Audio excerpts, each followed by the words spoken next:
എൻജിഒകളോട് വിദ്വേഷമെന്തിന്? Siraj daily പ്രസിദ്ധീകരിച്ചത്. സന്നദ്ധ സംഘടനകൾക്ക് മൂക്കുകയറിടുന്ന കേന്ദ്ര നടപടി രാജ്യത്തെ അരുവക്കരിക്കപ്പെട്ട വിഭാഗങ്ങളെയും ദരിദ്രരെയും പിന്നാക്കക്കാരെയുമാണ് സാരമായി ബാധിക്കുക. ഈ വിഭാഗങ്ങളോട് ചെയ്യുന്ന കടുത്ത ദ്രോഹമാണ് മാതൃകാപരമായ പ്രവർത്തനം നടത്തിവരുന്ന സംഘടനകളുടെ രജിസ്ട്രേഷന് നിർത്തലാക്കുന്ന കേന്ദ്ര സർക്കാർ നിലപാട്. സാമൂഹിക സേവന രംഗത്തും കാരുണ്യമേഖലയിലും രാജ്യത്തിന്റെ വികസനത്തിലും മികച്ച സംഭാവനകൾ നൽകുന്നവയാണ് സർക്കാർ ഇതര സംഘടനകള്, എൻജിഒ.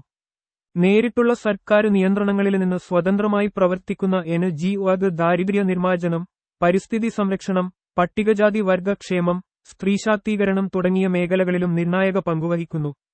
കോവിഡ് കാലത്തും പ്രകൃതി ദുരന്ത ഘട്ടങ്ങളിലുമെല്ലാം മാതൃകാപരമായ പ്രവർത്തനങ്ങളാണ് ഇവർ നടത്തിയത്. 3.7 ദശലക്ഷത്തിലേറെ എൻജിഒകൾ പ്രവർത്തിക്കുന്നുണ്ട് രാജ്യത്ത്. വിദേശത്ത് നിന്നുൾപ്പെടെ സംഭാവനകൾ സ്വീകരിച്ചാണ് ഇവയുടെ പ്രവർത്തനം. ഇത്തരം സന്നദ്ധ സംഘടനകളുടെ പ്രവർത്തനത്തെ നിരുത്സാഹപ്പെടുത്തുന്ന നിലപാടാണ് സർക്കാരിന്റെ ഭാഗത്തുനിന്ന് പലപ്പോഴും ഉണ്ടാകുന്നത്. വിദേശ സഹായം ലഭിക്കുന്നതിനുള്ള രജിസ്ട്രേഷന് റദ്ദാക്കുന്നത് ഉൾപ്പെടെയുള്ള നടപടികളിലൂടെ കേന്ദ്രം എൻജിഒകൾക്ക് മൂക്കുകയറിടുന്നത് പതിവു സംഭവമാണ്. മോദി സർക്കാർ അധികാരത്തിലേറിയതു മുതൽ 2020 വരെയുള്ള കാലയളവിൽ 20,475 എൻജിഒകളുടെ FCRI രജിസ്ട്രേഷന് റദ്ദാക്കിയതായാണ് കണക്ക്. 2022 ജനുവരിയിൽ വീണ്ടും 6000-ഓളം എൻജിഒകളുടെ രജിസ്ട്രേഷന് റദ്ദാക്കി. സർക്കാരിന്റെ ഈ നിലപാടിനെ രൂക്ഷമായി വിമർശിക്കുകയുണ്ടായി കഴിഞ്ഞ ദിവസം സുപ്രീം കോടതി. നിസ്സാര കാരണങ്ങളുടെ പേരിൽ സന്നദ്ധ സംഘടനകൾക്ക് വിദേശ സഹായം ലഭിക്കുന്നതിനുള്ള രജിസ്ട്രേഷന് റദ്ദാക്കുന്നത് പ്രസ്തുത സംഘടനകളെ അപമാനിക്കലാണെന്ന് കുറ്റപ്പെടുത്തിയ കോടതി ഈ നിലപാട് അവസാനിപ്പിക്കണമെന്നും സർക്കാരിനോടാവശ്യപ്പെട്ടു. കുട്ടികളുടെ വിദ്യാഭ്യാസം, ആരോഗ്യം തുടങ്ങിയ മേഖലകളിലായി തമിഴ്നാട്ടിൽ പ്രവർത്തിക്കുന്ന LN മെമ്മോറിയൽ ട്രസ്റ്റിന് രജിസ്ട്രേഷന് പുതുക്കി നൽകാതെ സംഘടനയുടെ പ്രവർത്തനത്തിന് വിഘാതം സൃഷ്ടിക്കുന്ന കേന്ദ്ര നിലപാടിനെതിരെയാണ് ജസ്റ്റിസുമാരായ വിക്രംനാഥ്, സന്ദീപ് മേത്ത എന്നിവരടങ്ങിയ സുപ്രീം കോടതി ബഞ്ചിന്റെ വിമർശനം. വിദേശ സംഭാവന നിയന്ത്രണ നിയമ FCRA പ്രകാരം രജിസ്ട്രേഷന് പുതുക്കാൻ LN മെമ്മോറിയൽ ട്രസ്റ്റ് നൽകിയ അപേക്ഷ കേന്ദ്രം നിരസിക്കുകയായിരുന്നു. ഇതിനെതിരെ സംഘടന മദ്രാസ് ഹൈക്കോടതിയെ സമീപിച്ചു. രജിസ്ട്രേഷന് പുതുക്കി നൽകാൻ ജൂൺ 25 ഹൈക്കോടതി ഉത്തരവിട്ടു. എന്നിട്ടും വഴങ്ങാതെ ഹൈക്കോടതി ഉത്തരവ് റദ്ദാക്കണമെന്നാവശ്യപ്പെട്ട് കേന്ദ്രം സുപ്രീം കോടതിയെ സമീപിച്ചു. കേന്ദ്രത്തിന്റെ ഹർജി തള്ളിയ സുപ്രീം കോടതി രജിസ്ട്രേഷന് പുതുക്കി നൽകാൻ കേന്ദ്രത്തോട് ആവശ്യപ്പെടുകയാണുണ്ടായത്. BJPയുടെ ഹിന്ദുത്വ പ്രത്യയശാസ്ത്രത്തെ അനുകൂലിക്കുന്ന സന്നദ്ധ സംഘടനകളെ സ്വതന്ത്രമായി പ്രവർത്തിക്കാൻ അനുവദിക്കുകയും അല്ലാത്തവയെ രാജ്യവിരുദ്ധമായി ചിത്രീകരിച്ച് പ്രവർത്തനങ്ങളെ തടസ്സപ്പെടുത്തുകയുമാണ് സർക്കാർ. ജീവകാരുണ്യ മേഖലയിൽ പ്രവർത്തിക്കുന്ന മതസംഘടനകളുടെ ലൈസൻസ് മതപരിവർത്തനം ആരോപിച്ച് റദ്ദാക്കിയ സംഭവങ്ങൾ നിരവധി. 2002 ഗുജറാത്ത് വംശഹത്യയിലെ ഇരകളായ മുസ്ലിങ്ങൾക്ക് വേണ്ടി പ്രവർത്തിക്കുന്ന ദേശീയ, അന്തർദേശീയ ഏജൻസികളെ ഭീഷണിപ്പെടുത്തി ജീവകാരുണ്യ പ്രവർത്തനത്തിൽ നിന്ന് അവരെ പിന്തിരിപ്പിക്കാൻ ശ്രമിച്ചു. പ്രവർത്തനം തുടർന്നാൽ കേന്ദ്ര ഏജൻസികളുടെ അന്വേഷണം നേരിടേണ്ടിവരും, ബാങ്ക് അക്കൗണ്ട് മരവിപ്പിക്കും തുടങ്ങിയ ഭീഷണികളാണ് കേന്ദ്രവൃത്തങ്ങൾ ഗുജറാത്തിലെ സന്നദ്ധ സംഘടനകൾക്ക് നേരെ പ്രയോഗിച്ചത്.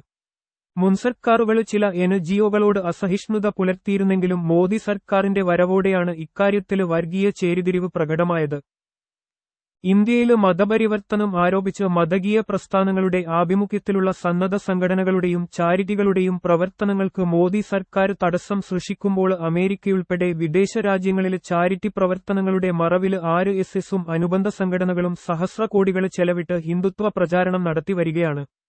2001 മുതൽ 2019 വരെയുള്ള കാലയളവിൽ യുഎസിലെ സംഘ്പരിവാർ അനുബന്ധ ചാരിറ്റബിൾ സംഘടനകൾ 1231.6 കോടിയാണ് ഹിന്ദുത്വ പ്രചാരണത്തിനായി ചെലവിട്ടതെന്ന് ഗവേഷകനായ ജസ മാച്ചർ തയ്യാറാക്കിയ പഠന റിപ്പോർട്ട് വെളിപ്പെടുത്തുന്നു.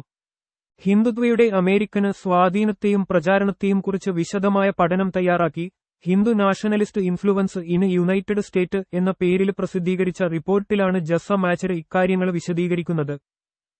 Vishwa Hindu Parishad of America, all India movement for Seva, Ekal Vidyalaya foundation of America, India development and relief fund, Param Shakti Peeth, PYP Yog ഫൗണ്ടേഷന്, സേവ ഇന്റർനാഷണൽ തുടങ്ങിയ സംഘടനകളെ നിരീക്ഷിച്ചാണ് ജസ മാച്ചർ റിപ്പോർട്ട് തയ്യാറാക്കിയത്.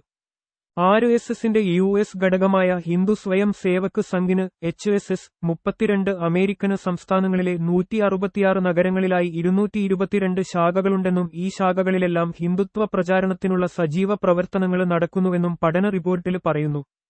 അമേരിക്കൻ ഹിന്ദുത്വ സംഘടനകൾ ശേഖരിക്കുന്ന തുകയുടെ വിലയൊരു ഭാഗം ഇന്ത്യയിലെ സംഘ്പരിവാർ ഗ്രൂപ്പുകൾക്ക് ലഭിച്ചതായും റിപ്പോർട്ട് വെളിപ്പെടുത്തുന്നു.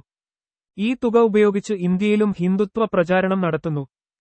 സന്നദ്ധ സംഘടനകൾക്ക് മൂക്കുവേറിടുന്ന കേന്ദ്ര നടപടി രാജ്യത്തെ അരുവക്കരിക്കപ്പെട്ട വിഭാഗങ്ങളെയും ദരിദ്രരെയും പിന്നാക്കക്കാരെയുമാണ് സാരമായി ബാധിക്കുക. ഈ വിഭാഗങ്ങളോട് ചെയ്യുന്ന കടുത്ത ദ്രോഹമാണ് മാതൃകാപരമായ പ്രവർത്തനം നടത്തിവരുന്ന സംഘടനകളുടെ രജിസ്ട്രേഷന് നിർത്തലാക്കുന്ന കേന്ദ്ര സർക്കാർ നിലപാട്.